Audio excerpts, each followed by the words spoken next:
My name is Bo Brewer. I'm with Ridgemark Retrievers. I come from Stuttgart, Arkansas. I grew up there my whole life. I moved up here to Jonesboro, northeast Arkansas, around 2001. The reason I moved up here originally was to go to school. Got my bachelor's degree in photojournalism. I started training in '96 in Stuttgart for what was at the time probably one of the, if not the first, the second largest kennel in the state. My dad got a farm manager job.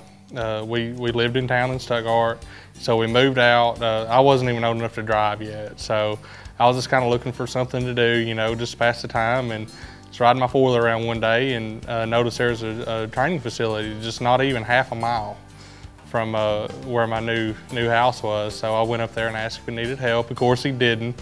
He said, you know, I've got all the help I need right now. Just he had another kid hired, you know, to throw birds and help to keep the kennels clean. He pretty much shot me down, you know, when I first come up there, and he said, but come back. He said, come back in August. I think he's going to school. He's supposed to go to Fayetteville. He said, so maybe you'll have a chance in. So I did, and he hired me right there, and we started training dogs, and I was throwing for him. Rinsing kennels, feeding dogs, just taking care, just staying busy. I worked with him through the winter and got to do some obedience dogs and kind of got my intro to that in that manner. And not too long after that, I'll never forget this, his back went out on him again. He had a major back surgery. It was the second one.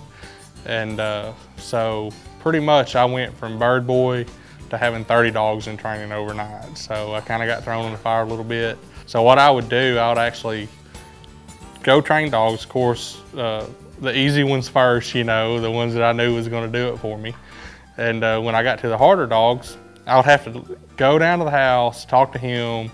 I would have a little notepad. I would have little notes written down about, hey, how do I handle this? How do I handle this?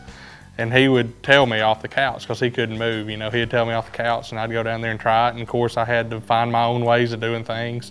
And before I knew it, I was like, heck, I'm getting pretty good at this. You know, and of course, that was just my opinion. I stuck with him, and we were a team again, and we trained dogs for, I think, a total of 5 years. We were building hunting dogs. That was the #1 job out there, was just to build duck hunting dogs. And also, it was a duck club job also. Whenever we wasn't training dogs, we were duck hunting. We were managing the club. Up until that point, I was a high school kid, you know, just working, just trying to afford a truck. You know, I drove a 92 GMC pickup.